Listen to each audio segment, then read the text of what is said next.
Today we're talking all about garden suites. Welcome back everybody, and thank you so much for joining me again this week. It is a pleasure to have you tuning in. I am joined by Seif from Newfore. Seif, thank you so much for joining us. I really appreciate it.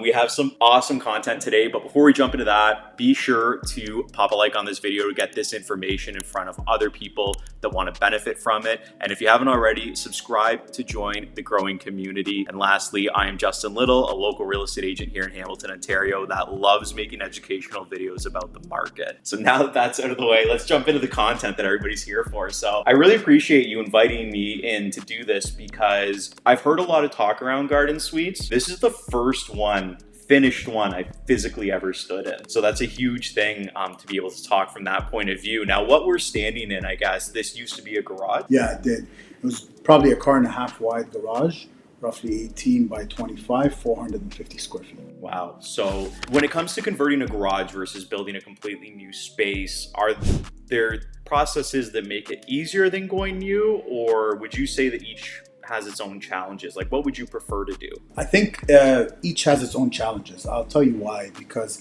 building new, yes, is more intensive in terms of construction, but there's less unknown. When you're working with existing, there's more unknown. So for example, this wall right here looks completely fine, and it served its purpose for many, many years when it was an existing garage. But is it good enough for the city? Because when you're converting a basement, the city deems that as a renovation. So you're supposed to meet or exceed. So if you have a 2x4 wall in the basement, what kind of insulation do you put in? You put enough to fill the 2x4 gap. This is considered a new build. So even though it's an existing wall, the city wants R22. But R22 is not going to fit in that wall. So now you have guys that are scratching their heads because on the drawings it shows you got to put R22, but R22 doesn't fit. So what do? Did they take down the 2x4? Did they put a 2x6 wall? So there's little things that are sometimes unknown when you're working with existing. Yeah, and that's something that I think a lot of people overlook when it comes to any type of conversion, whether it's this or the basement. They think, oh, I'm just going to renovate it. I can do it on my own on a weekend, but they don't realize all these small nuances that go into it. So we're in a one bedroom here. How much would you say it would cost for the typical end user? Let's talk from the perspective of somebody that already has a garage, because a lot of these exist in Rosedale, in the East Streets, the West Streets in Hamilton with the detached garage. If somebody wants to convert it, what kind of cost are we looking at to convert, roughly whatever the size of this garage is, like a 400 square foot, 450 square foot garage? It can start at, very optimistically, call it 100 to 110, but that's not this kind of finishes. No. Right? If you want it to look a little bit nicer than your average finish in the market, you got to spend more. So something like this would cost you maybe 130, 140,000. 140, even if it was 150, like I know we were talking a little bit about this before, but for 150, you're getting a one bedroom rental unit that you're building. Right? You don't have to, purchase, come up with a down payment, all that type of thing. It's something you can actually build on your property. But for that price point, you can't go out there and buy a one bedroom condo for 150,000. It just doesn't exist out here. And then get the rent you're going to get, because you point out to before, you actually get higher rent in something like this because it's completely detached. We got tons of light around us. You don't really have, nobody above you, nobody below you. So it really does become a good investment. And I saw just from filling around your website that you guys do financing too. We do. Okay, so what are some, I guess, I don't want to talk about the terms of the finance. I guess it's best for somebody to just go on the website and apply and see if they'll qualify for it. Yes, so we have a section for financing. And it's not gimmicky or salesy. It's actually amazing. We partner with a company called Financing. What they do is they provide loans as long as the property is under your name. They'll give loans up to $100,000. The beauty is the loans are open. You pay a monthly fee. Whenever you're done with the project, decide to refinance, you can take the refinance funds and pay off that open loan. So it's very convenient. I would say maybe about 20% of our clients or so, give or take, use the financing option. Absolutely. And it's the beauty about it is anyone that's done a refinance knows this. When you're doing a refinance, the amount of paperwork that the brokers, the lenders ask you to do, only to then give you an answer as simple as no, the income is not enough, it's a super daunting task. What they do with Finance It is they do all the checks first. So they ask you, hey, what's your income? What's your mortgage like? And then they give you the amount you're pre-approved for, and they verify the documents later. Versus the kind of backwards process that most of the time happens with A-lenders. Hey, we're not talking until we see pay stubs, T4, but all that stuff. But the bottom line is simple.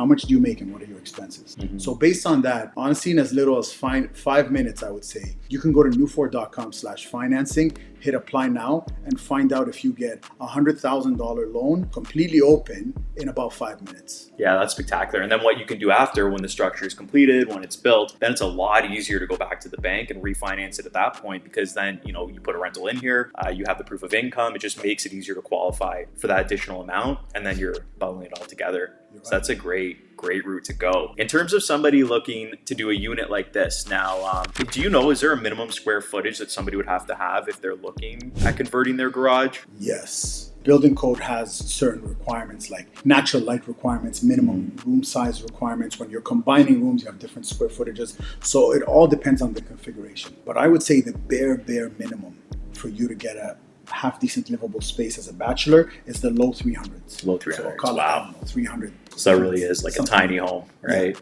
Yeah, and you're talking about light requirements, which is a huge issue that I know a lot of people run into when they're doing the basement conversions. Yes. But one cool thing you actually did with the wall behind us that I love here, what used to be the garage door was actually turned into a huge window. Yeah. So that's such a cool feature to bring so much light into this space. So to give people perspective, because nobody's sitting here with us now other than me and you. Yeah.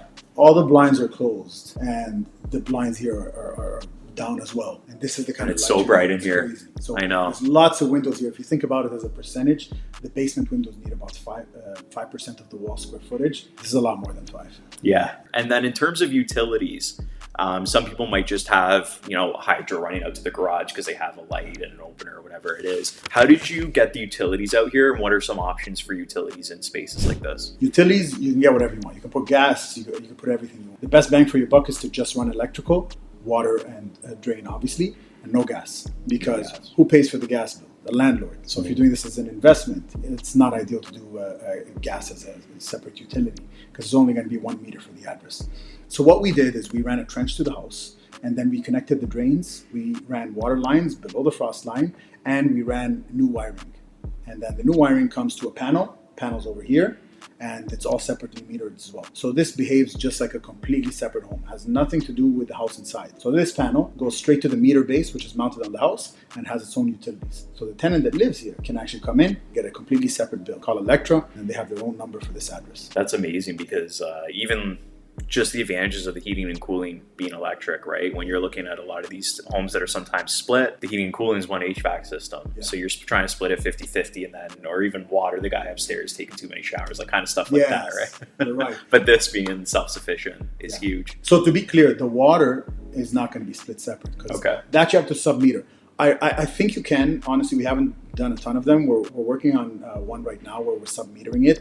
But in terms of the specific billing, I'm not entirely sure how it works. I know you can sub-meter water, but I don't have as much detail as to the electric. Electric is straightforward. Mm-hmm. You can put a meter base on the house, run new electrical to a panel right here. You call Electra, you tell them, hey, this is the electrician obviously sets it up. They say, this is the meter for this address, and then you have an account number. That's it. Perfect. So it's completely separate. That's amazing. Yeah. So this is a really cool unit. I appreciate you having me in to take a look at it and interview it about you. Is there anything that I maybe forgot to ask you, something you want to mention that we didn't talk about today? I think you kind of covered it on a high level. Obviously, there's a lot more that. Of course, we could talk for days about. Yeah, I could talk about ADUs forever, like how to build it and the challenges and everything. But I think if there's going to be one takeaway, so think of it of the future of living, and I mean that in the sense of there's going to be generational living that's now going to become a lot more popular. Single family homes are becoming more and more unaffordable. This is a very, very easy way and a quality way to house hack. The reason that it's getting as popular as it has been is specifically for that, because if you have an existing garage, where else can you spend $120,000 and get $2,000 a month back in your pocket? If someone's thinking, oh, you know what? Well, my basement will fetch something pretty close to that $1,800, possibly. But the upstairs unit is probably going to be $500-600 a month cheaper. So because now it's a shared ceiling. So you're really netting like $1,200. So somewhere like here, you're netting $2,000 a month based on a $120,000 investment. It's a pretty good deal. You don't find numbers like that these days. Yeah, and the house hacking is a huge thing right now. Everybody's talking about it. I know mortgage brokers are talking about it because people are like, how am I going to buy with these interest rates and all that, right? And instead of living up down, this is a really creative solution. And even if you're somebody that wants to have a rental unit in your house, and necessarily like me personally, I wouldn't want to have a tenant in my basement. Yes. I could never do it. But to do something like this, sure, I could do it, right? And I know this one's on a corner lot, but you don't always need a corner lot to do these, from my understanding. Right. There's just a minimum clearance, I guess, you need between the house for the Yes, fire department for to get in. emergency services. Yeah. Yes. Exactly. Yeah. It's about 4 feet. About 4 feet. Okay. Well, what we'll do is all of Seif's information is going to be in the description in this video as well, so you can reach out to his company directly if you have more specific questions about this. But this is really cool. I appreciate you once again for having me come in here and check it out. Awesome. Thank you, Justin. Thanks. Welcome anytime. I appreciate it. We'll come back. We'll come to your next project. But thanks so much for tuning in again this week. I appreciate it. We'll talk to you again next week.